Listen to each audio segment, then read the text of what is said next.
Subscribe करा, bell icon दाबा। जळगाव जिल्ह्यातील रावेर तालुका येथील बोरखेडा हत्याकांड प्रकरण हे दुर्दैवी असून मानवतेला काळिमा फासणारी घटना असल्याचे राज्याचे गृहमंत्री अनिल देशमुख यांनी पीडित कुटुंबियांना भेटीप्रसंगी सांगितले। तसेच आदिवासी समाज बांधव यांनी रस्त्यावर ठिय्या आंदोलन करीत न्याय मिळाला पाहिजे व आरोपींना फाशीची शिक्षा व्हावी अशा घोषणा केल्या। या प्रकरणी फास्ट कोर्टमध्ये सुनावणी व विशेष सरकारी वकील उज्ज्वल निकम यांची नियुक्तीचे आदेश ही गृहमंत्री अनिल देशमुख यांनी दिले आहे। यावेळी मागणीचे निवेदन गृहमंत्री यांना समाज बांधवांनी देत आपल्या व्यथा मांडल्या। तसेच या भेटीप्रसंगी एकनाथराव खडसे, ॲडव्होकेट रवींद्र भैया पाटील, काँग्रेसचे आमदार शिरीष चौधरी, माजी आमदार गुलाबराव देवकर, भुसावळचे माजी नगराध्यक्ष उमेश नेमाडे व आदी उपस्थित होते। या हत्याकांडमधील चारही मयतांवर शनिवारी सकाळी 11 वाजता पोलीस व समाज बांधवांच्या उपस्थितीत दफनविधी करण्यात आले। तसेच या घटनेबाबत सामाजिक कार्यकर्त्या प्रतिभा शिंदे यांना प्रश्न विचारल्यावर हाथरस सारखी महाराष्ट्र व सरकार नसून मुख्यमंत्री व गृहमंत्री न्याय मिळवून देतील, तसेच हाथरस प्रकरणाशी या घटनेची तुलना करणे यात खूप फरक आहे। दोन्ही घटना हे दुर्दैवी असल्याचे प्रतिभा शिंदे यांनी सांगितले।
साइड में हो जाओ।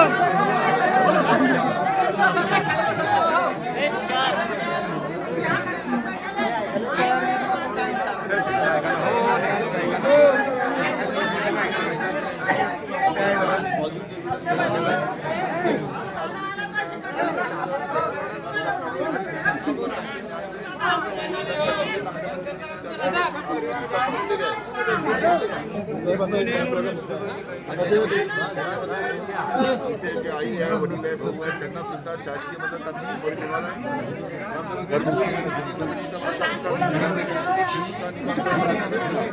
आमच्या सर्व प्रश्नांचं उत्तरच आपण दिलेलं आहे। आम्हाला तीन प्रश्न दिला आमचे की जे पीडित कुटुंब आहे, त्याचे आई वडील आणि एक मुलगा त्याचा शिल्लक राहिलेला आहे, मोठा मुलगा, तो शिक्षण घेतो साहेब। त्याच्या पुनर्वसनाकरता जर आपण सहकार्य केलं तर खरोखर त्या कुटुंबाला न्याय मिळेल साहेब।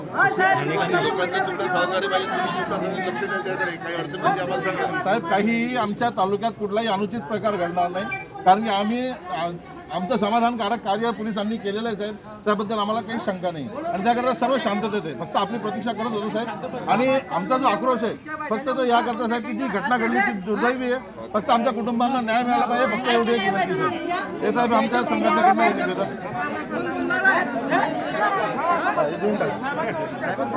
देऊन टाक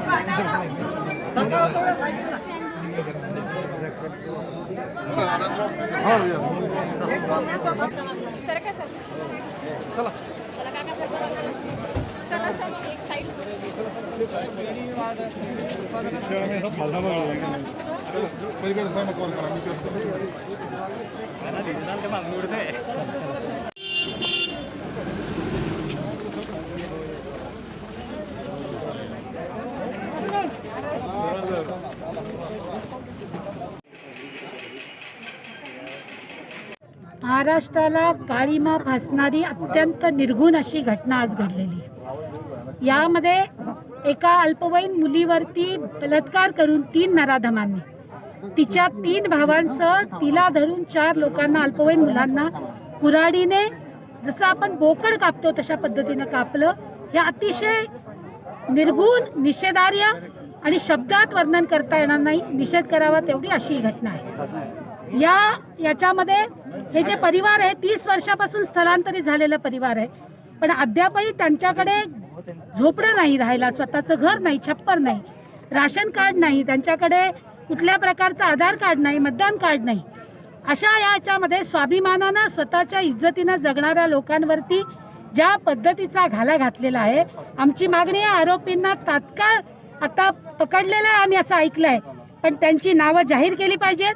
मुलीवरती अत्याचार झाले, रेप झालाय हे जाहीर केलं गेलं पाहिजे आणि त्या संदर्भामध्ये फास्ट ट्रॅक कोर्टमध्ये 90 दिवसाच्या आत ही केस चालवून आरोपींना फाशी दिली गेली पाहिजे, ही मागणी आहे. आणि त्याचबरोबरीनं या परिवाराचं सन्मानपूर्वक पुनर्वसन झालं पाहिजे.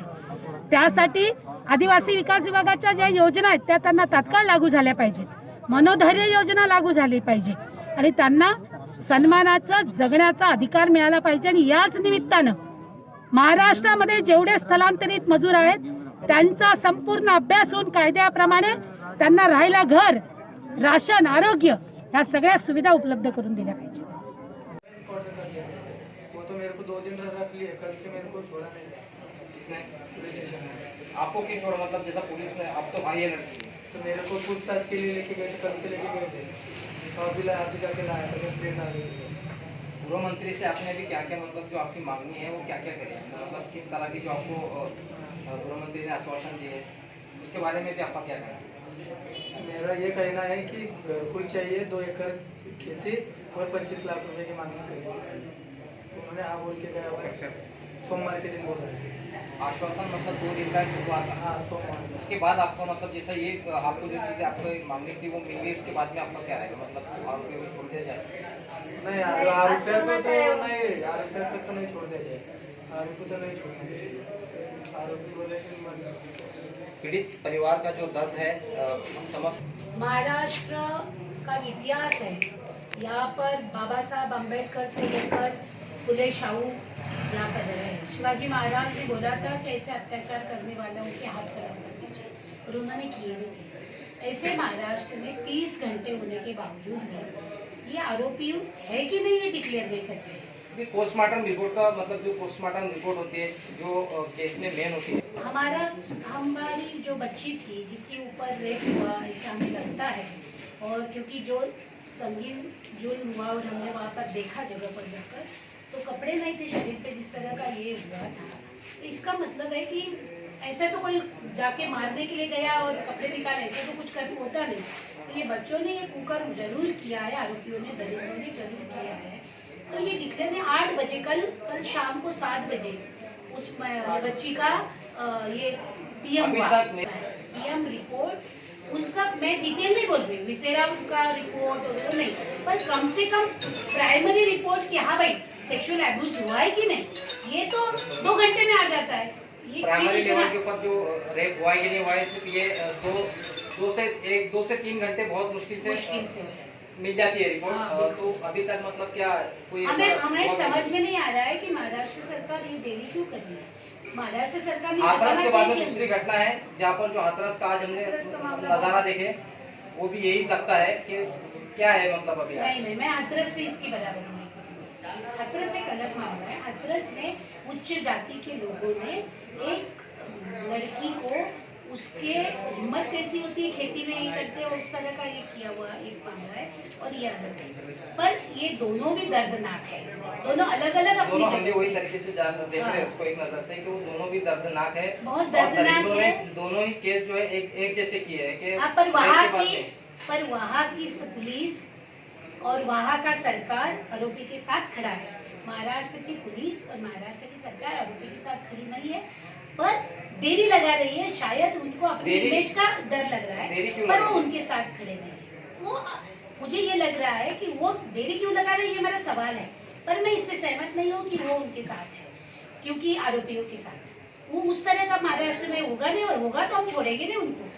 वो बम्बई में जाके और वहाँ मंत्रालय में घुस के नीचे निकालेंगे। आप उसकी चिंता मत करिए। महाराष्ट्र कोई यूपी नहीं है कि यूपी में जैसा दबंग कर लिया और यूपी में पुलिस ने पीड़ितों का घर घेर लिया और योगी को मन में आया वो कर लिया।